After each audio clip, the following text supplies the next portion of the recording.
Fala pessoal, tudo bem? Sejam bem-vindos para mais um vídeo aqui do meu canal. E hoje a gente vai dar continuidade àquele modelo que vocês já conhecem, de trazermos aqui pessoas que são envolvidas, que trabalham com a psicologia, para compartilhar um pouco da experiência que elas têm com vocês que acompanham aqui o nosso canal. Se você gostou desse formato, gostou desse vídeo, aproveita, faz a sua inscrição aqui no canal para que você seja um membro dessa comunidade. Compartilhe esse vídeo com alguém, deixe esse like para a gente poder conseguir também um engajamento que vai levar esse vídeo que vai te ajudar para uma série de outras pessoas que também serão ajudadas. Acompanhe com a gente agora a entrevista que eu vou fazer. A entrevistada de hoje é a Rebeca Fonseca. Ela é uma jovem psicóloga super envolvida com um trabalho muito relevante nas redes sociais e, embora sendo ainda muito jovem, ela é uma referência para muita gente que acompanha aqui o meu canal e que acompanha esse universo da psicologia online. Quero apresentar para vocês agora, então, para quem não conhece ainda, a Rebeca. Olá, muito prazer. Rebeca, obrigado por ter aceitado o convite, por estar aqui com a gente.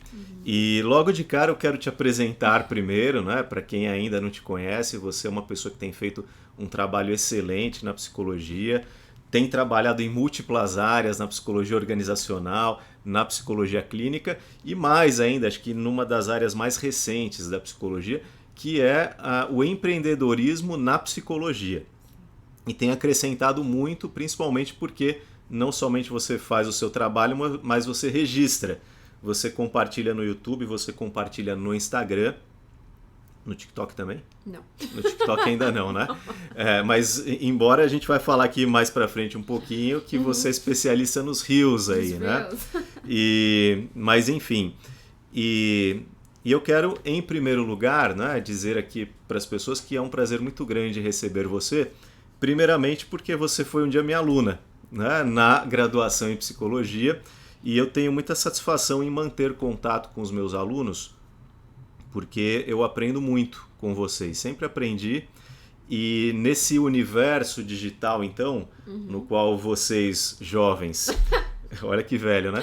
Vocês jovens são nativos, eu me oriento muito pelo que vocês fazem, desde o começo. Então, me lembro que eu estava ali começando a fazer vídeos no YouTube, você já fazia vários ali, né? Super envolvida.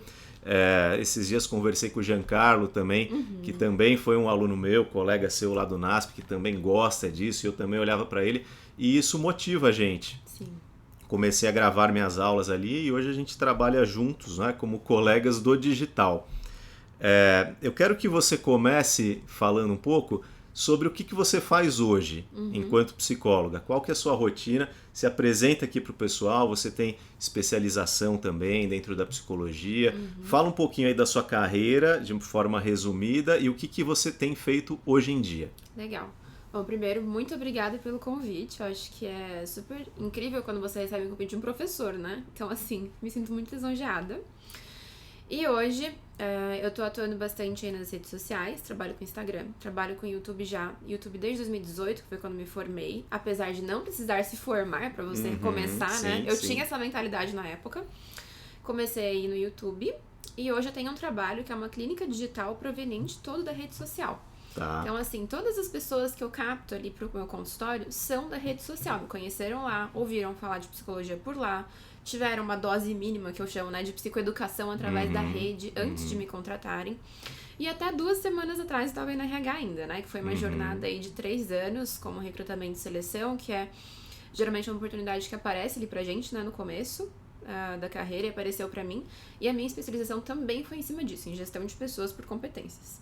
E aí depois, né, que eu finalizei agora, entrei num hiato, eu digo aí com o RH, eu continuo só agora com as redes sociais, mentoria de marketing digital para psicólogos, como começar no Instagram, o que é importante, que ferramentas que eles precisam, como se portar, como passar uma postura profissional em cima disso, e também com a clínica, né? Então essas 2 frentes de atuação hoje. E a sua atuação clínica hoje, ela é 100% online, certo? 100% online. Antes da pandemia, inclusive, né? Antes da pandemia. Antes. Você não foi uma dessas psicólogas que migrou Não. para o online por causa da pandemia. Não, eu já tinha isso antes. E porque por eu que essa gostava. escolha?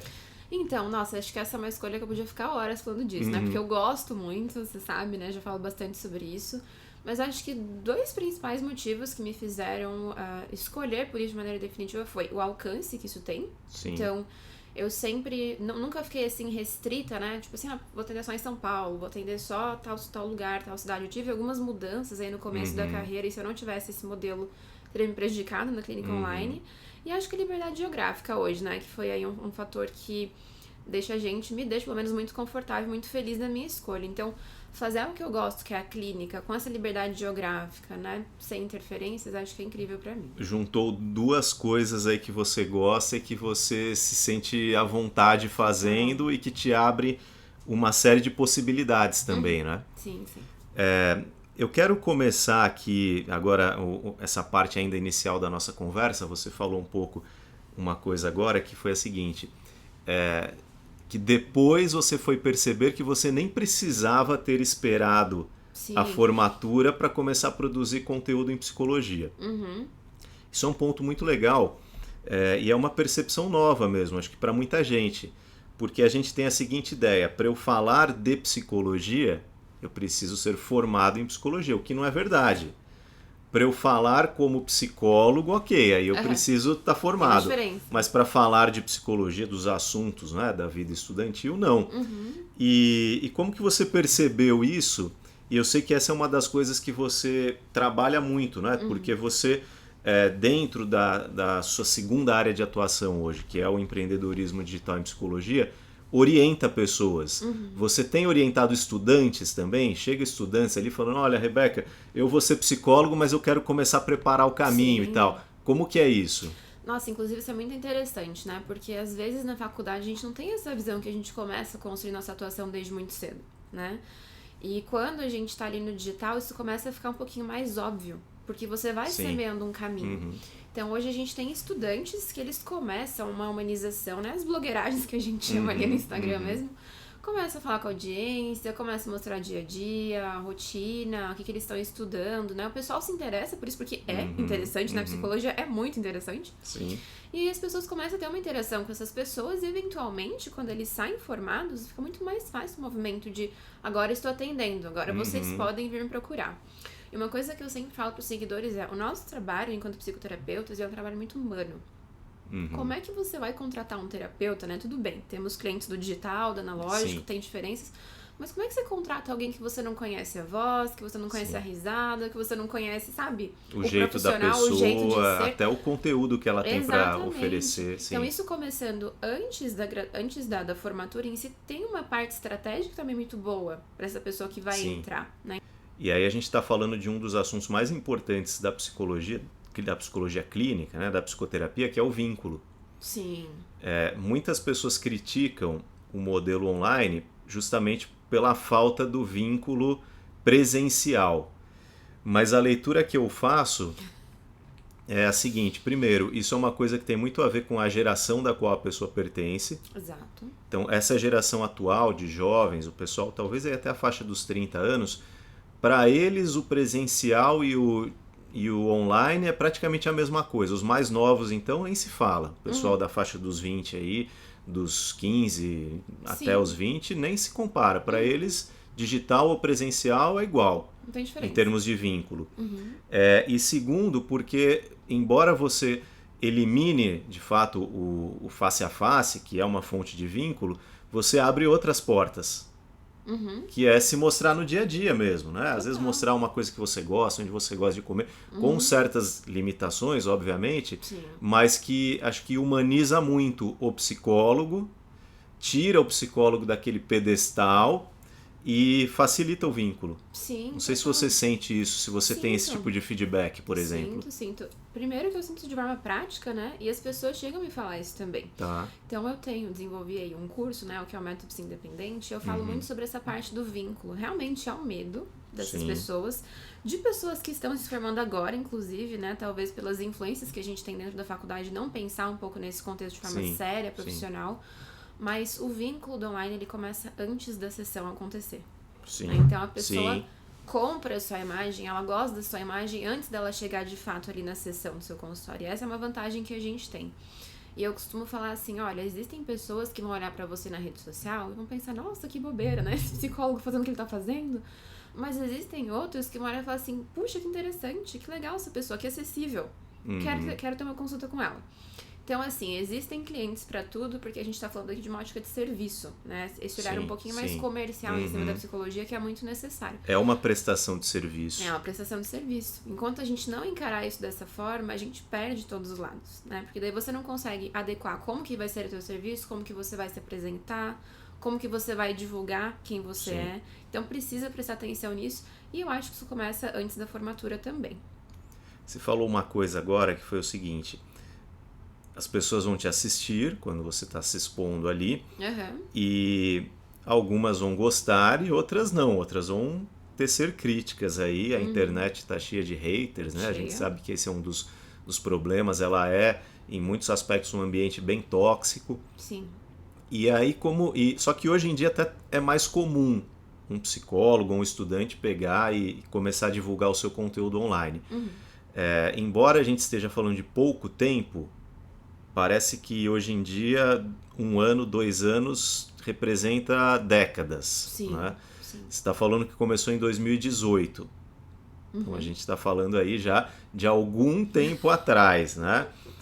E não era desse jeito, uma coisa tão aceita. Não era. Então começar a trabalhar online, eu comecei de uma maneira mais intensa mesmo, também acho que foi a partir de 2019. Ainda se ouvia muita piadinha dos colegas mesmo. Dos colegas, né? Ridicularização, às vezes aquela piada que não é, você sabe que não é uma piada, né? É uma muito crítica, sutil, né? É uma ironia revestida ali de piada. Como que você fez para lidar com isso? E o que você fala, né, para os seus mentorados, que também devem enfrentar esse tipo de receio? Obviamente, você do nada começar a mostrar sua cara ali na internet vai gerar uma exposição que nem sempre é fácil de se lidar. Não, total. Como foi para você e quais são os conselhos que você dá nessa área, as orientações? Temos um checklist aí, né? Mas, assim, acho que contextualizando, começar em 2018, a gente estava num lugar que não era comum essa atuação, né? Por mais que a gente tivesse toda a facilidade, né, toda a disponibilidade de começar, isso não era nada comum. A gente vê perfil de psicólogo surgindo aí a cada 5 segundos. Sim. É e quase assim, que automático hoje, né? Muito Psicólogo, assim, você tem que ter. Tem que ter um Instagram, É né? o cartão de visita hoje em dia. É o cartão de visita de verdade, que eu chamo.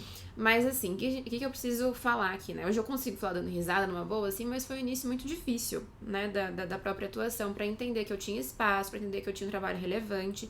E eu me utilizei da internet pra mostrar isso, porque eu, na época, não tinha tantos recursos pra bater em porta de instituição, né? Ir lá e fazer esse contato presencial. Eu não sou essa pessoa. Então a internet me ajudou muito nesse sentido, porque eu gravava minha cara ali, né? E podia falar pras pessoas, assim, o que eu tava querendo dizer. Então, assim, no começo eu ouvi bastante, né? E a gente sabe que às vezes não é aquela coisa assim exposta, seu trabalho é ruim. Não é isso. Sim. É aquela coisinha, olha lá, né? Fulaninha e tal. Virou blogueirinha. Ouvi tanto isso, nossa, assim, depois eu comecei a nem importar mais, né? E eu tive um período, assim, eu sempre falo pros meus seguidores e pros mentorandos, você precisa ter estratégia pra fazer isso aqui, porque existe um passo a passo, existe técnica, existem formas corretas, e eu não sabia fazer isso. Então eu fiquei um tempo, assim, só plantando sem colher nada, né? Meu canal do YouTube começou a dar certo, e dar certo, eu tô falando dos primeiros 1.000 inscritos, depois de 1 ano de trabalho intenso. Quer dizer, é bastante. Durante 1 ano trabalhando, produzindo conteúdo, preparando vídeo, roteiro, gravando, editando, todo esse trabalho, e você não tinha nem 1.000 inscritos. Não tinha. E aí hoje ele chegou em 35 mil organicamente, nunca paguei um tráfego. Que legal. Pra YouTube, assim. Então acho que a gente tem que entender uma outra coisa, assim, né? Às vezes o digital, ele aparece erroneamente como fácil, não é fácil. Ele é uma trilha que precisa de construção como qualquer outra. Ela pode ter outras vantagens de alcance, liberdade, que são os prós que eu escolhi pro meu trabalho. Agora, os contras, eles existem. Você precisa se provar todo dia, né? A lógica do digital, a divulgação é diferente. Você tem que mostrar para as pessoas que você tem competência antes delas realmente pagarem para ver isso. Sim. Então, começa a funcionar diferente. E eu acho que entendendo isso, você tem condições de navegar nesse ambiente de maneira bem sucedida. E o que te motivava, principalmente, a superar essa barreira da crítica no começo? Das piadinhas, da ironia e da crítica? O que te falava assim, não importa, eu vou ouvir, mas vou continuar fazendo? Honestamente, eu não tinha nada a perder, assim, sabe? Realmente eu não tinha nada a perder. Eu tava num momento de carreira bastante crítico. Eu não tinha pessoas chegando me procurando. Eu não tinha um super reconhecimento, né? E aí, em relação a isso, você acaba ficando um pouco abalado emocionalmente também, né? Então eu estava num lugar, assim, que eu honestamente não tinha nada mais a perder. Né? Então eu falei assim, gente, deixa eu continuar isso aqui, eventualmente pode dar certo. E tinha uma pequena parcela de pessoas que me falavam feedbacks positivos. Né? Então eram pessoas que falavam assim, nossa, que legal. Você se alimentava disso, por exemplo. E eu focava nisso, né? Apesar de ter críticas também, eu escolhia focar nessa parte de pessoas que eu sabia que estavam sendo ajudadas pelo meu trabalho, né? E um outro fator também é que, eventualmente, pessoas que não conhecem você, mas que tiveram contato com você através do seu vídeo que estava ali na internet, tiveram acesso a uma informação que foi importante para a vida delas. Sim. Quando eu comecei a ver isso acontecer repetidamente, eu falei assim, é isso, preciso continuar. Você falou uma coisa que, no meu caso, é um dos grandes motivadores também.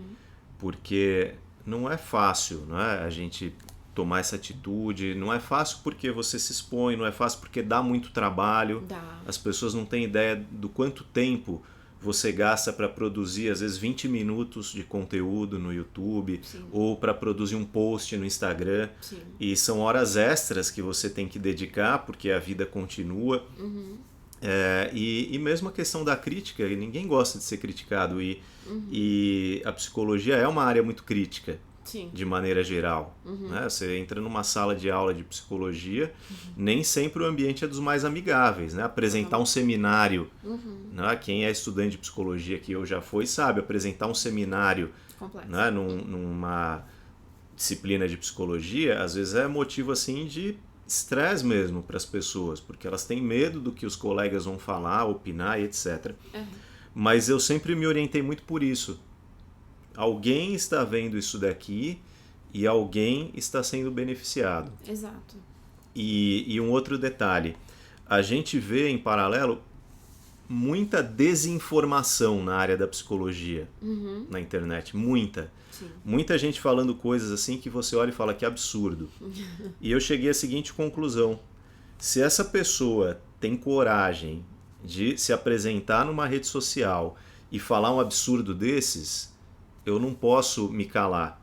Exatamente. E eu não posso ficar só criticando também. Olha que não, eu tenho que me posicionar. Se eu estou estudando, se eu estou fazendo uma pós-graduação, uma graduação, sei lá, em qualquer nível, lendo um livro, eu tenho um bom conteúdo, eu tenho que oferecer um contraponto, né, para que as pessoas pelo menos tenham uma opção. Exato. E em terceiro lugar, né, além dessas duas coisas, a noção de que isso é algo que precisa ser feito. Sim. Alguém tem que fazer. No meu caso, foi através da logoterapia. Sim, sim. Então, poxa, alguém tem que falar de logoterapia. Alguém tem que falar, né? Ninguém está falando. Eu vou esperar alguém falar? Não, eu vou falar o que eu puder. Sim. Se chegar alguém depois falando também, que bom, a gente fala juntos. Se chegar alguém que fale até melhor do que eu falo, melhor ainda. Porque, no caso da logoterapia, era algo que me fazia tão bem em termos de profissional, em termos de pesquisador, como ser humano, que eu falo, isso aqui precisa ser falado. Sim. Isso não pode ficar oculto. Sim. E assim quantas outras áreas, né? Muitas. Acho que é muito legal a gente compartilhar isso com as pessoas, porque muita gente ainda não faz porque tem esse medo, tem esse receio. E um outro detalhe, precisa de milhares de seguidores para viver de psicologia? Não. Não mesmo, inclusive, né? É um mito, não é? É um mito que eu estou vencendo na pele, né? Porque Sim. recentemente eu tinha uma conta aí de 10 mil seguidores no Instagram, perdi essa conta, né? E, assim, honestamente, eu nunca tive um engajamento tão bom numa conta de 3 mil seguidores. Né? Eu tava com essa conta aí de 10 mil desde 2018. Não com 10 mil, né? Mas a mesma conta. Ali até chegar nos 10 mil. Para quem não sabe, né? O 10 mil é meio que uma marca, assim, no Instagram, porque ele te libera alguns recursos do aplicativo, né? Te permite compartilhar os links ali, algo que pode potencializar bem o seu trabalho. E você cultivando, a hora que chegou nos 10 mil, literalmente foi roubada, né? Foi roubada. Não, foi horrível passar por isso, né, gente? Não é o foco aqui, mas é muito ruim, sim. Sim. Mas aí, esse é o ponto que eu quis falar disso, porque seguidor é uma métrica importante, não posso falar que não é, com certeza é, mas não é a mais importante e nem é determinante pra gente fazer um bom trabalho. E nem monetizar, né? Que é uma outra coisa que eu também falo aí pro pessoal, incentivo bastante. Por que produzir conteúdo? Porque você vende isso no final. Você vende um serviço, você vende um produto. Se você não vende, vai trabalho braçal, né? Que você vai ficar ali sem remuneração. É super trabalhoso estar no Instagram todo dia, suga bastante. Tem que monetizar por isso. E você não precisa de milhares de seguidores. O que você precisa fazer é engajar o povo que tá com você. Né? Então, por isso que apareça todo dia, né? Fale com as pessoas, informe, apareça. E quanto mais relevância a gente tem nesse conteúdo, mais fácil fica esse engajamento, né? Eu fico pensando assim, gente, por favor, né? Qualquer pessoa que já teve o mínimo contato com a psicologia, não precisa nem ter feito terapia, né? Tipo, um ideal que todo mundo tenha feito, pelo menos aí os estudantes de psi ou os próprios psis. Mas sabe que isso é transformador. Sabe, tipo, o poder que tem, né? Você entrar em contato com ferramentas pra você lidar com as suas emoções, sentimentos e com você mesmo. Como é que você não vai falar isso? Eu acho uma negligência, assim. Então a gente precisa falar. E isso é algo que pode transformar não só a nossa vida, mas de quem nos ouve também. A gente precisa ser esse mensageiro, assim, sabe? E em termos de quantidade, né? Acho que a maior parte das pessoas, dos psicólogos que usam a psicologia nas redes sociais é com o objetivo de alimentar a sua clínica. Sim. Né? Então, poxa, como a gente falou aqui, o cartão, como você usa a expressão, o cartão de verdade. Porque entregar cartão hoje em dia e nada é quase que a mesma coisa. Mas você ter o seu portfólio ali, virtualmente, numa rede social, é uma coisa que a pessoa vai olhar, saber quem você é e saber que o seu serviço está disponível. Exato. E a dinâmica das redes sociais, ela engana muito, porque a gente vê aí as pessoas super populares, né, com milhões de seguidores, e a gente acha que é isso que a gente precisa. Sendo que não é. Não é mesmo. Qual é o limite da agenda de um psicólogo clínico? Exato. Quantas pessoas você consegue atender por semana com qualidade? Né? Porque alguém pode falar, eu atendo 40. Eu vou falar, tá bom, ok. Escolha a sua, né? Mas será que você entrega a mesma qualidade que você entrega para 20, para 40? Eu acho meio difícil. Particularmente, eu acho que você ter aí uma agenda de 20, 25 pacientes por semana já é uma agenda assim bem cheia. Considerável. Para a clínica.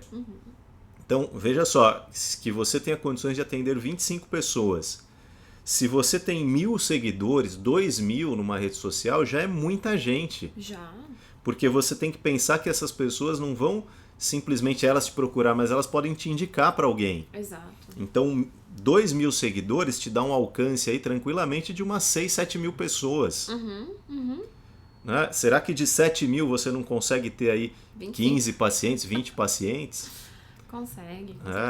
Então acho que isso alivia um pouco, porque muita gente tem medo de começar porque fala, mas não sei quem tem 200 mil, não sei quem. Calma, qual é o seu objetivo? Exato. E a partir daí, eu quero ter 10 pacientes, tá bom. Quantos você precisa ter ali na clínica, na rede social para que você tenha 10 pacientes?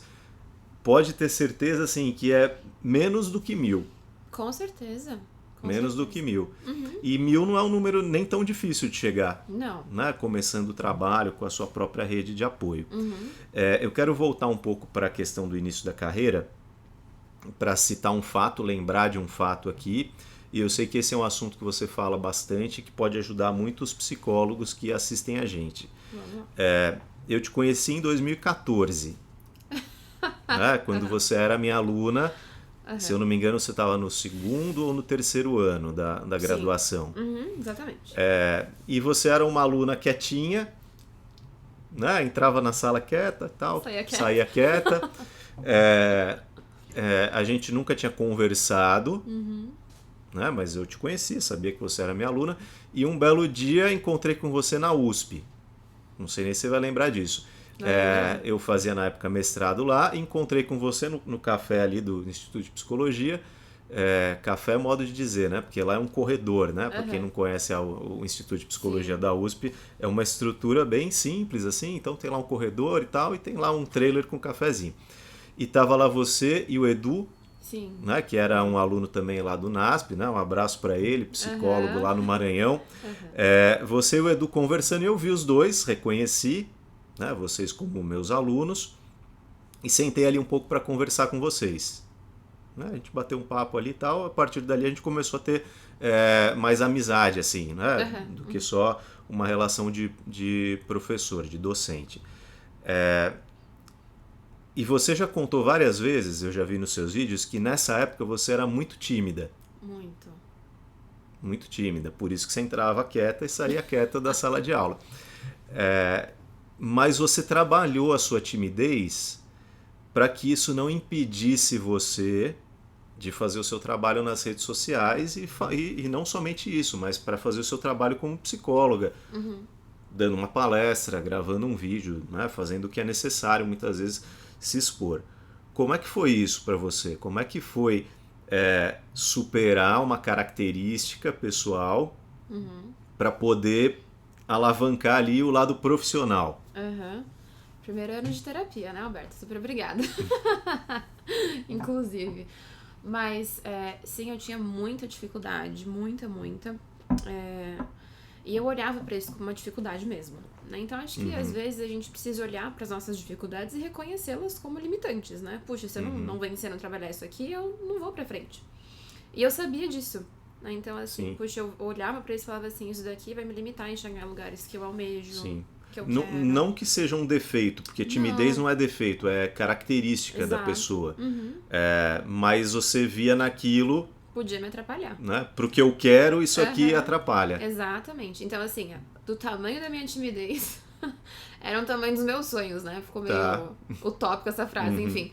Mas é que eu realmente penso muito alto, eu gostava de pensar em um futuro promissor e eu sabia que a timidez eventualmente poderia me atrapalhar, né? Chegar lá de maneira mais acelerada. E aí eu comecei a perceber algumas coisas. Puxa, eu sou uma pessoa que eu consigo, né? Ler um conteúdo e passar isso, se eu entendo. Não é difícil pra mim passar. Eu tenho vergonha da reação das pessoas, tenho vergonha do que elas podem pensar de mim. Mas isso não tá no meu controle, né? Tipo, eu não posso ficar controlando o pensamento de um, de outro, eu vou ter que falar. E acho que o vídeo, assim, por mais difícil que possa ser de entender isso, mas o vídeo foi até um recurso pra me ajudar na timidez. Foi mais fácil. Mais fácil. Se você me coloca hoje na frente, sei lá, de 100 pessoas ao vivo, eu acho que eu tremo um pouco na base ainda, entendeu? Tá. Agora, faz uma live pra 1000 pessoas, eu consigo.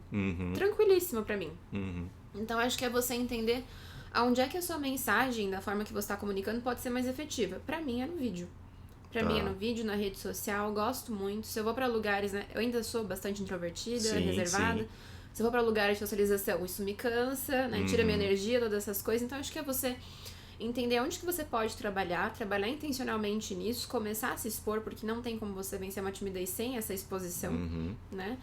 E aí depois você também respeitar limites que podem ser respeitados. Sim. Então, assim, o vídeo pra mim é uma coisa que eu acredito que nunca vai sair da minha Você vida. se exercitou ali, gravando, era um ambiente controlado, Exato. mais seguro. Exato, E foi tomando atitudes ao mesmo tempo, né? Total. De expor isso pra alguém.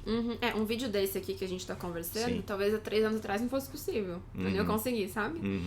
Mas com tanto treino, assim, com tanta exposição, isso também é super natural. E eu aconselho todo mundo a começar, porque às vezes existe essa ideia, né, que a gente gosta muito de acreditar, né, que existe um momento certo, né, que eu vou estar mais preparado, que eu vou ter mais condições. Não existe. Vai sempre ter alguma coisa no seu pensamento que pode impedir você. Então começa com o que você tem hoje, mesmo que você identifique pontos pra melhorar. Tá tudo bem você ir trabalhando, uma coisa não exclui a outra, né? Você começar de uma forma um pouquinho mais inferior ou aquém do que você acredita pra você chegar e construir durante o caminho. Então isso me ajudou bastante. E você vê, acho que mais um mito que as pessoas acreditam muito é de que para você falar em público ou para você gravar um vídeo, você precisa ser extrovertido. Mito. De que pessoas tímidas não podem, né? Porque são coisas diferentes. Você pode continuar tendo uma característica de introversão, que aliás é muito difícil mudar isso, porque é um traço de personalidade. Então as pessoas mais introvertidas tendem a ser o resto da vida, mas lidar com isso de tal forma que não te impeça. Exato. Né? De alcançar coisas que são importantes para você. E eu posso dizer que a minha experiência é parecida também, porque eu sou uma pessoa introvertida. Eu não... embora eu sempre tenha falado em público, né? Não era em vídeo, mas sempre tenha falado em público desde pequeno, mas saindo, não é, de um púlpito, de uma aula, eu não sou a pessoa que sai conversando com os outros na fila do banco, por exemplo, né? Sai batendo. Não. Eu sou mais quieto, sou na minha, introvertido. E algumas pessoas nem acreditam. Ah, mas como assim? Você fala ali na aula, você faz uma live, fala numa palestra, né? E aí? Né? Que uma coisa tem a ver com a outra? Né? Na prática é isso, a gente vai aprendendo a separar as coisas. E isso acho que ajuda, né? A gente a evoluir também na própria carreira, quando a carreira depende disso, que é o nosso caso. No meu caso, eu queria ser professor. Como que eu vou ser professor se eu não falo em público? Exatamente, exatamente. E eu tenho insistido muito na tecla que a comunicação é algo que pode alavancar muito a nossa carreira, logo no primeiro momento. Porque você precisa falar para as pessoas o que você acredita, o que você estuda, o que você sabe, né? Provar sua competência. Então, precisa comunicar, né? De alguma forma. E você lidar com isso é muito necessário. Agora, fazer da carreira em psicologia uma carreira de empreendedorismo, né? E você usa aí o jargão psi-independente. Psi-independente. Né? O que é um psi-independente?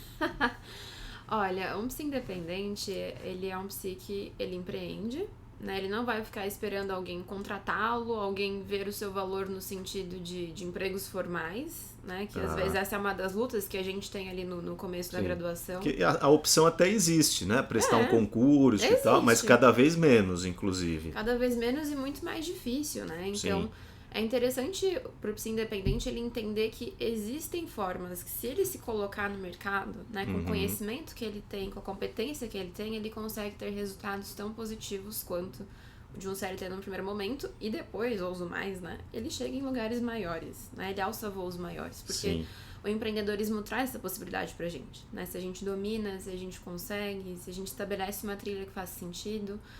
Então, esse é o psi independente, né? Agora, o psicólogo ele não é treinado para isso, certo? A gente não recebe essa informação na graduação.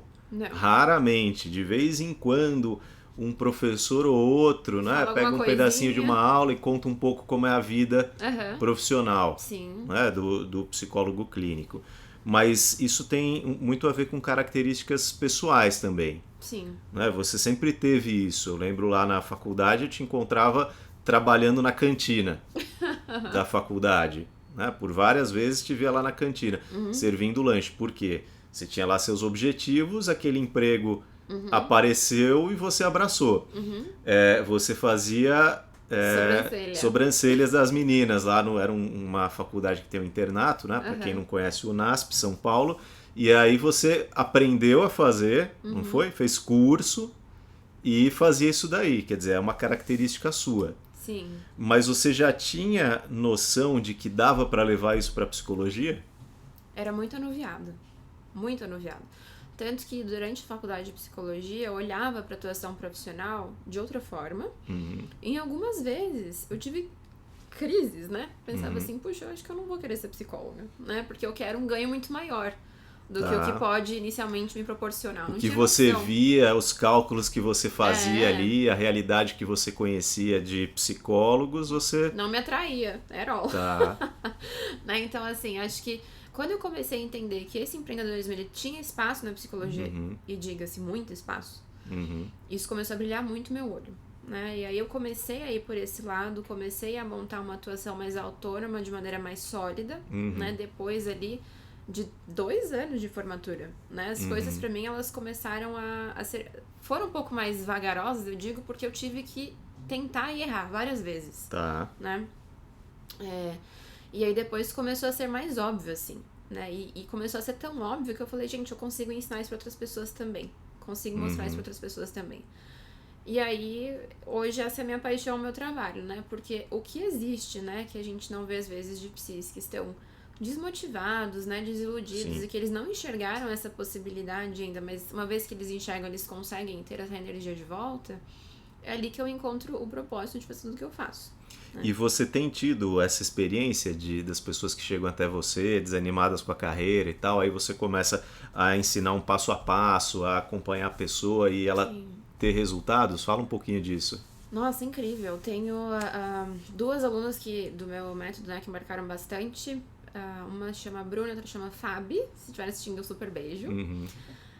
Mas a Bruna, ela formou no final do ano passado, se eu não estou enganada. Né? Fez a colação agora recentemente. E ela estava extremamente desmotivada com a carreira. Né? E ela comprou o método, ela começou a aplicar. A quantidade de seguidores dela subiu bastante no Instagram, né? E ela também conseguiu vários clientes depois ali, pra clínica dela. Sim. Né? Então ela tá quase sem horário pra atender. Tá. Né? E isso num período aí de menos de um ano, veja bem. Né? Então, pra chegar numa agenda cheia, eu demorei 2 anos. Sim. Né? Ela, em menos de um ano, já tá aí com a super agenda cheia. E ela foi do primeiro lançamento, né? Da primeira turma. Da primeira turma. Nessa terceira turma, e obviamente daí também me permita falar, né, que nós, enquanto criadores, vamos aprimorando as fórmulas, as técnicas, né? A gente vê coisas que não deram certo e arruma nos próximos. Sim. É um caminho. Até porque esse universo muda muito rápido. Às vezes uma coisa que funcionava um ano atrás já não funciona mais, né? Exato, exatamente. E aí o que aconteceu? Nessa terceira turma eu conheci a Fabi, né? E eu sempre falo aí da importância de ter um nicho, né? Um assunto específico para você abordar, solucionadores, né? E aí ela começou a falar sobre sexualidade feminina, que é um tema bem escasso, assim, de material, de psicólogos, né? E ela também dobrou a agenda aí com 2 meses de método. Né? Incrível. O pessoal fica muito nessa dúvida, mas do que eu vou falar, né? Sim, tem tanta coisa pra falar. Tem tanta coisa, assim, a sugestão que eu dou é a seguinte, o que você gosta de ler na psicologia? Exato, sim, O que te chama atenção? Qual que é o assunto que você bateu o olho num livro, ouviu uma aula, você fala, isso aí, você já tem um caminho. Já. Porque provavelmente essa é uma das coisas que você conhece bem. E o universo, ele não acaba, porque assim... Você tem todas as teorias psicológicas diferentes que já são áreas. Você tem todas as áreas da psicologia que também já são. E fora isso, você tem todos os nuances que acontecem dentro da psicologia clínica que também são. Então, quer dizer, assunto é o que não falta, né? Não, de maneira nenhuma. E assim, às vezes o que eu percebo que falta, né? E aí é uma crítica acompanhada de uma orientação. Mas falta os psis se apoderarem do instrumento que tem nas mãos. Sim. Porque às vezes não tem noção disso, né? E do quanto que isso pode ajudar. Então, nossa, mas se eu fizer Instagram, falar de quê? Como assim falar de quê? Você não ficou 5 anos na faculdade estudando, lendo pra caramba, né? E ralando e tendo as coisas. Você tem muito assunto pra falar, né? E tem muito assunto pra falar de maneira competente, melhor do que muitas pessoas que se arriscam a falar disso. Se arriscam. A pessoa leu 2 livros e sai ali Fez falando... uma formação de fim de... Não vamos citar nomes aqui, não tem vergonha, e às vezes a pessoa que estudou 5 anos ali tem vergonha de falar o que sabe. Assim, eu até brinco, né? É um problema de autoestima, né? De autoimagem dos próprios psis. Tem que atribuir um pouco mais de confiança e competência aí. Essa mudança de postura, acho que é uma das coisas mais importantes, porque... Isso é uma coisa muito da realidade do Brasil. Porque se você vai para os Estados Unidos, por exemplo, Europa, você assiste os filmes, a psicóloga, ele é apresentado ali do mesmo nível de um médico. Sim. Um profissional de saúde importante. Mas no Brasil, sabe-se lá por quê, existe meio que uma classificação dos profissionais de saúde. Então é como se o médico fosse o profissional, né, de saúde, uma hierarquia, e o psicólogo tivesse um pouco abaixo. E eu, como fiz uma transição de carreira, eu já era formado em psicologia, mas atuava em outra área. Quando eu entrei na psicologia, eu acho que enxerguei isso com muita clareza, por ser alguém que estava vindo de fora. Sim. E me incomodou muito isso. Me incomodou muito. Então, e isso acho que vai da nossa postura. De tudo, do jeito que a gente fala, da formação que a gente tem, do jeito que a gente se veste, tudo isso constrói essa imagem. Sim. E não é, lógico, acho que isso aqui não é uma crítica aos médicos, pelo contrário, acho que eles estão certos, porque eles valorizam a profissão deles.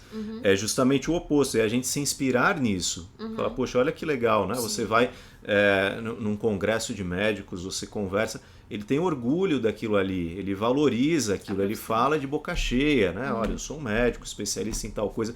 E o psicólogo tá lá todo tímido, todo com vergonha, como se aquilo ali fosse... Poxa, você é um psicólogo, você é uma pessoa privilegiada. Você fez uma graduação inteira, você tem um conhecimento que pouquíssimas pessoas têm.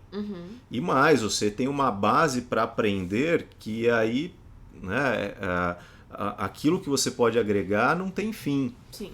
Então você tem que ter orgulho disso. Eu acho que a pandemia mudou um pouco esse cenário, mostrou que os psicólogos são mais importantes do que eles mesmos pensavam. Exato. E a carreira está super aquecida, inclusive. Tá. Mas até um tempo atrás era uma coisa que meio assim, a pessoa falava para o pai, vou fazer psicologia. Nossa. Os pais ficavam até preocupados, vou ter que sustentar o meu filho o resto da vida. E não é desse jeito, né? A psicologia é uma profissão importante, significativa e que tem um alto potencial também de construir uma carreira sólida e bem remunerada. Totalmente. Só que se a sua mentalidade não acompanhar isso, aí isso não vai acontecer nunca. Não vai mesmo. E precisa ter tanto investimento de carreira, de aprimoramento, quanto outros profissionais da saúde têm, né? E levam isso a sério, de fato. Então, acho que é muito difícil a gente pensar numa projeção de carreira futura dentro de psicologia se a gente não levar isso muito a sério. Eu estou Sim. partindo deste ponto aqui, mas eu quero chegar lá naquele outro ponto. E para isso eu preciso fazer Sim. essas coisas aqui no meio desse caminho. E precisa ter isso, né? Então, assim, olha só quanto trabalho que a gente tem, né? Enquanto mentores de psicólogos, né? Sim. Orientação aí de conteúdo para psis. Tem muita coisa pra gente fazer e reafirmar para os psis. Sim. Agora, voltando aí para um dos assuntos que é a sua especialidade. Eu digo um dos porque você fala mais sobre isso, mas você tem essa habilidade toda aí com a RH e você também faz os cursos, né? E tem a sua formação dentro de uma teoria psicológica que é a cognitivo-comportamental. Sim. Né? Esses são assuntos que você nem expõe tanto, né? Mas fazem parte da sua formação, da sua bagagem. Agora, eu vou começar a falar de psicologia. Por onde eu começo? Instagram, TikTok, YouTube, Twitter. Dentro da sua experiência, o que você sente que são as ferramentas mais importantes? Eu tenho familiaridade com duas delas, né? Que são o YouTube e o Instagram. E são propostas diferentes, obviamente. Mas, de bate-pronto, assim, eu falaria, onde é que você se sente confortável em levar sua mensagem? Você escreve bem? Né? Você gosta de gravar vídeo? Você gosta de fazer alguma coisa um pouco mais descontraída? Porque também tem espaço para isso, né? Então, escolha a plataforma e vai produzir conteúdo. Eu acho que essa é a primeira coisa. Agora, quando a gente fala de Instagram, o que eu acho mais interessante do Instagram é que a gente pode ter complexidades diferentes na mesma plataforma. Eu posso fazer um Reels e eu posso, fazer piada pra caramba, né? Ser descontraída. Mas usar eu posso, humor ali. eu posso fazer uma live no mesmo perfil e falar 3 horas lá de pensamentos automáticos no TCC. Sim. Entendeu? E as pessoas que estão assistindo, elas são as mesmas que assistiram meu Reels, que veem minhas fotos lá de um casamento, de uma formatura que eu fui. Né? Então, eu gosto do Instagram porque ele tem essas várias facetas pra você mostrar. Em uma plataforma só. Em uma plataforma só. E você pode também fazer aquela coisa, né? Vai lá ver no meu YouTube, veja lá no meu Twitter, né? Direcionar. Então, eu gosto do Instagram por essa instantaneidade e porque você pode trabalhar ali esse funil de conteúdo no sentido do mais superficial, do mais complexo e também, obviamente, né? Fazer uma boa monetização. Então, as pessoas que estão envolvidas com você no nível mais profundo, aquela galera que assiste live sua, não perde um story seu, né? São pessoas que, eventualmente, se você tiver uma proposta, elas compram. Podem ser seus clientes, não necessariamente de psicoterapia, mas de um curso, de um eventual livro, um e-book que você produza. Totalmente. E a gente pode, né? Às vezes a pessoa não tem condições, e aí condições de maneira geral, né? Financeiras, de tempo, enfim, de ter acesso a uma psicoterapia naquele momento. Sim. Mas ela pode ter acesso a um e-book seu. Sim. E aí isso vai ser melhor do que ela ter uma zero live, contato. Né? É a psicoeducação. Muito, e a gente faz muito isso. Que muita gente, de uma forma pejorativa, chama de autoajuda. Sim. Né? Eu vejo o seguinte, muitos dos livros que são classificados como autoajuda, na verdade eles deveriam ter uma outra categoria, que é psicoeducação. Psicoeducação. Boa. Porque a autoajuda, infelizmente, adquiriu uma conotação pejorativa. E não deveria, porque qual que é o problema da pessoa se ajudar? É verdade. Autoajuda, tá, e daí? Mas qual o problema disso inerente? Não tem. Né? Mas é porque é uma área onde, infelizmente, surgiu algum charlatanismo até certo ponto, né? Coisas de soluções assim mágicas para os problemas das pessoas, e isso prejudicou. Mas psicoeducação, no final das contas, é um modelo de autoajuda. Sim. É você aprendendo teorias, técnicas, recursos da psicologia e aplicando na sua própria vida. E qual o problema disso? Pelo contrário, como você falou, às vezes a pessoa não tem acesso a uma psicoterapia, mas ela aprende, por exemplo, a se comunicar. Exato. Porque ela assistiu uma aula de comunicação não violenta ou de assertividade. Isso ajuda no dia a dia. Um psicólogo ensinando, ajuda demais. Um assunto polêmico, entre aspas, né? A exposição do psicólogo. Vamos lá. Nas redes. Existem até orientações, né, éticas, até que ponto a gente pode mostrar certas coisas ou não. E existe toda uma cultura dentro da psicologia que ela é muito influenciada, acho que pela psicanálise, né, a postura da psicanálise de ter uma relação mais impessoal entre o terapeuta e o seu paciente, entre o seu cliente, e que para muitos psicólogos isso, né, eles foram ensinados dessa forma. Então você falar por exemplo, que o seu paciente vai te ver na sua rede social, que o seu paciente vai te ver numa foto sua nas férias, né, tomando lá uma água de coco na praia, é como se isso fosse um absurdo para muita gente. Eu assisti um dia desses uma live, um vídeo do Christian Dunker, e ele falando assim que na época dele, ele uma vez encontrou o terapeuta dele tipo no shopping, num lugar público. Ele não sabia nem se ele podia ou não cumprimentar a pessoa fora da terapia, entendeu? Porque era assim, né, no passado. Sim. A relação muito impessoal mesmo, e até muita gente considerava isso importante para a evolução do processo. Sim. Como a gente lida com isso? Como você encara isso? Quais são os limites para isso? Até onde é legal eu expor minha vida? Até onde não? Até onde isso ajuda? Até onde você acha que isso pode atrapalhar? Acho que essa é uma resposta bem complexa. Eu quero dividir ela em pelo menos umas 2 partes. Tá. Mas, primeiro, eu olho para esse modelo antigo com 0 rejeição e julgamentos. Porque em algum momento isso funcionou. Sim. Era importante, né, pra pessoa, pro terapeuta, o vínculo se fazia dessa forma, isso funcionava, ia pra frente o processo, a pessoa alcançava os resultados, tá tudo bem, né? Quando eu saí da faculdade, eu já ficava desconfortável com essa ideia de ter uma relação muito distante, assim. Sim. Né? Porque isso já tava ficando, não sei se, não é impopular a palavra, mas já tava ficando assim, existe espaço pra pensar de outra forma, pra gente fazer essa relação acontecer de outra forma. E acho que agora que a gente tem rede social, existe ainda uma 3ª, 4ª, 5ª possibilidade da gente fazer um vínculo com esse paciente, com esse cliente, né? Então, o que eu recomendo hoje, né, pra quem realmente quer ter essa relação mais próxima, porque também se não quiser tá tudo bem, né? É um modelo de você trabalhar, tem gente que tem pavor de Instagram, tá tudo bem, onde tá, é só uma forma. O que eu recomendo pra quem pensa em ter essa relação um pouco mais próxima, é que você, primeiro, não infrinja nenhuma parte ética do código, né? Pra que você conheça aquilo ali, pra que você se diga psicólogo de forma confortável. E depois, você entenda qual que é a imagem que você quer passar e até onde você, enquanto pessoa, fica confortável de se expor, né? Sim. Porque tem aquela polêmica, né? Posso ou não posso foto de biquíni, de roupa de banho? Isso sempre aparece, né? Posso ter tatuagem? Posso postar foto numa festa? Pode, você pode fazer tudo o que você quiser. Agora você tem que entender que talvez aquilo provoque na pessoa que tá vendo e vai te contratar um desconforto. Você banca esse desconforto que você tá causando na pessoa? Não vai ficar triste, vai ficar chateado depois porque eventualmente ela viu você naquela situação e não quis fazer um trabalho com você?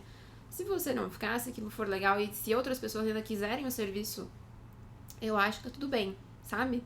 Agora, existem lugares que a gente pode respeitar um pouquinho esse profissionalismo, né? Entender que, puxa, talvez uma postura aqui, por mais que ela seja inofensiva pra mim, pra outras pessoas, talvez não se adeque tanto aqui na rede social. Sim. Então, ali você vai construindo de maneira pessoal, profissional, ao mesmo tempo, como é que você quer se expor, até onde você quer se expor.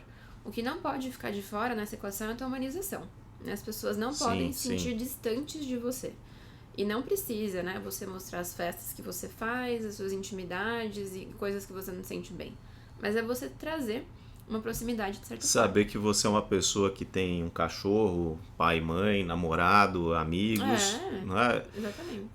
Eu, sempre que eu penso nesse assunto, eu me faço duas perguntas.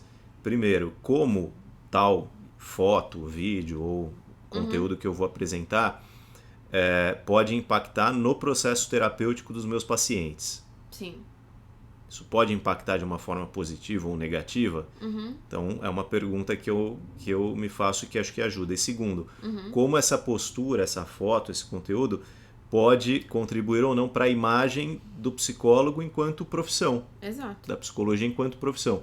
Se as duas respostas elas são ok, então tá tudo certo. Sim. Né? E lógico, tem as regras ali que é também para impedir alguns absurdos, né? Sim. Porque às vezes a pessoa pode chegar num ponto que de fato atrapalha muito. Então tem as regras ali do código de ética, a gente respeita aquilo, mas aquilo que não está previsto no código de ética, É um trabalho responder de essas também. perguntas acho que ajuda bastante. Ajuda.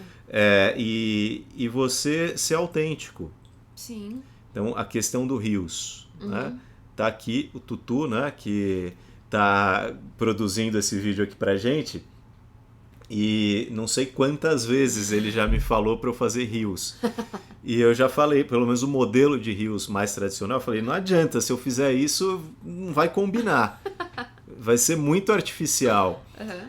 Por outro lado, eu vi esses dias o seguinte, isso viralizou até, né? Foi alguém que postou ali no Twitter, se eu não me engano, a pessoa estuda 5 anos, né, numa faculdade, não sei o quê, e depois ela tem que se submeter a fazer dancinha no Reels ou no TikTok para poder fazer a sua profissão. De uma forma bem crítica, assim, né, esse tweet para quem faz. E eu li aquele tweet, me identifiquei com o seguinte fato, de que eu não consigo fazer aquilo, né? Então se eu dependesse daquilo ia ser um sofrimento. Mas, por outro lado, eu pensei assim, o objetivo final nosso qual que é? Não é comunicar? Não é falar de psicologia? Quantas formas existem para se falar de psicologia? E quantas vão surgir ainda? Exato. Por que é então que eu vou querer limitar e dizer, não, o jeito certo de falar de psicologia é esse, e esse não? Talvez essa pessoa que escreveu esse tweet aí e fez esse tipo de crítica, talvez ela há 10 anos atrás, há 20 anos atrás, seria aquela pessoa que iria dizer o seguinte, nossa, eu acho um absurdo você ter que estudar 5 anos numa faculdade e depois ter que aprender a gravar um vídeo e editar. Nossa, talvez essa pessoa, né, sei lá, há alguns séculos atrás, seria aquela pessoa que ia dizer o seguinte, nossa, eu acho um absurdo você ter que aprender a escrever e colocar o seu conteúdo num papel. Onde já se viu? A gente ensina as coisas, né, falando. Essa é a melhor forma. Onde já se viu escrever num papel? Porque são evoluções tecnológicas, entendeu? Desde a escrita, a imprensa, o vídeo, e sabe-se lá o que vai vir. Sim. O fato é o seguinte, é que eu não tenho a menor dúvida que tem muita gente que só consome psicologia hoje em dia nos Reels e no TikTok. Sim.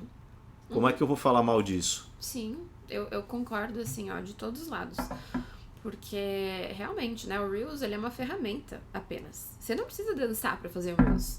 Você pode colocar um trecho de algum vídeo que você fez, você pode fazer um vídeo, inclusive, sem aparecer. Sim, né? uma narração. Uma narração, qualquer coisa, assim, ó. Então, pessoas que estão falando, né, do Reels como dancinha, acho que eles estão assistindo só a maioria do que tem lá e não tudo. Exatamente, né? exatamente. Existem muitas formas. E eu recebi uma pergunta na caixinha de perguntas esses dias, né, que eu abro no Instagram sempre, falando assim, o que você acha dos Reels e tal, né, a gente tem que fazer isso. Eu falei, gente, é só uma ferramenta. É só uma forma de você mostrar. Né? E nos Reels, geralmente, a gente tem a oportunidade de mostrar aquela parte um pouquinho mais óbvia, né? Você não vai discorrer lá sobre pensamentos automáticos no Reels, não dá nem tempo. Sim. Mas você pode falar que existem pensamentos que são disfuncionais lá. Sim. Então... eu particularmente, como eu já falei, não sou tão desenvolto no Reels, Mas eu gosto muito de usar meme, por exemplo. Sim. O tempo todo eu vejo coisas e eu falo, nossa, isso aqui dá um meme, ou dá a adaptação de um meme Boa. na psicologia. E o que são essas coisas, na verdade? São linguagens, são formas da gente falar. E mais um detalhe, assim, né, em relação a esse famoso post aí que alguém fez criticando. Você não é obrigado a fazer, você não depende disso, isso é mais uma forma. Mais uma forma. Mais uma forma. E mesmo para estar nas redes sociais, você não precisa nem de vídeo. Tem gente que faz blog. Sim. O blog funciona hoje ainda, as pessoas se esquecem, né? Tem muita gente que vai lá e gosta de ler as coisas, tá ótimo. O importante é a pessoa ampliar, assim, a sua consciência para pensar que existem várias maneiras de promover a psicologia enquanto ciência e enquanto profissão. Eu acho que às vezes o olhar em cima do digital é como se ele fosse um grande vilão e banalizador, sim. né, da sua divulgação. Isso não é verdade. Enquanto a gente encarar assim, a gente deixa até resultado na mesa, né? Exatamente. E ajuda menos pessoas. Ajuda menos pessoas. Né? A gente já está chegando aqui no final, né, da nossa entrevista aqui, barra live, né? Não sei como a gente pode chamar isso. Mas tem um último assunto que eu quero colocar para você, que é o seguinte. Vai.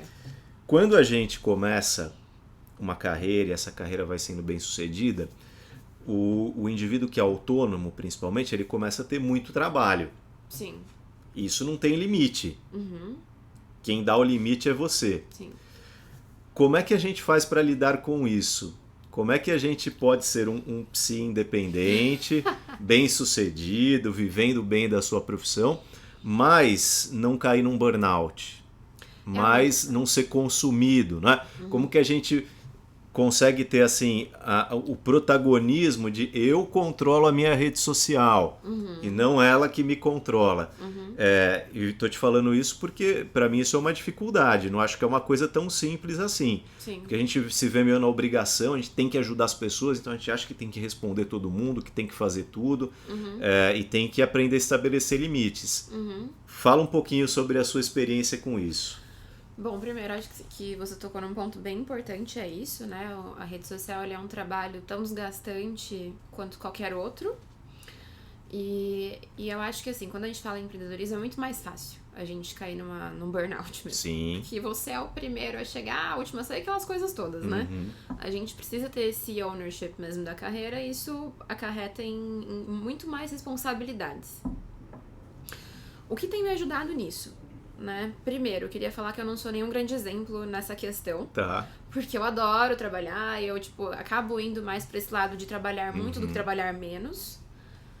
Mas eu acho que você precisa de duas coisas. Primeiro, é você estabelecer os seus limites pessoais e entender que eles são os seus limites pessoais, não comparar com de ninguém, né? Ah, fulaninha tá postando 3 vezes por dia. Eu não consigo, ponto final, né? E depois você ter organização, que é uma coisa que eu também não sou um grande exemplo, né? Então, você entender o que você precisa fazer naquela semana pra você não ficar corrido depois, né? Postar é uma obrigação que a gente tem, porque isso é o nosso trabalho. Sim, então, sim. uma vez que você vai ter que postar, como que você pode deixar esse calendário mais fluido pra você, mais natural, melhor? Né? O que você pode adiantar? O que pode ficar fora aí da sua zona de ansiedade na hora de trabalhar? E depois entender limites, né? Por exemplo, eu não faço nada no sábado. Sábado Sim. é um dia que eu não faço nada, né? Nem de trabalho, nem de rede social, não apareço lá e no domingo estou de volta, né? Porque eu preciso desse tempo. Porque depois de segunda, sexta e domingo eu estou lá muito tempo do meu dia. Então, esse dia off no sábado me ajuda muito. Sim. Né? Recarregar, porque realmente é desgastante. Né? As pessoas vêm falar com você na DM mesmo, Sim, né? E dar atenção sim. 1 para 1 é desgastante também. E também uma outra coisa que eu comecei a fazer bem recentemente é entender o limite do que é gratuito e do que é pago. Né? Porque uma vez que você se propõe a ajudar as pessoas, né?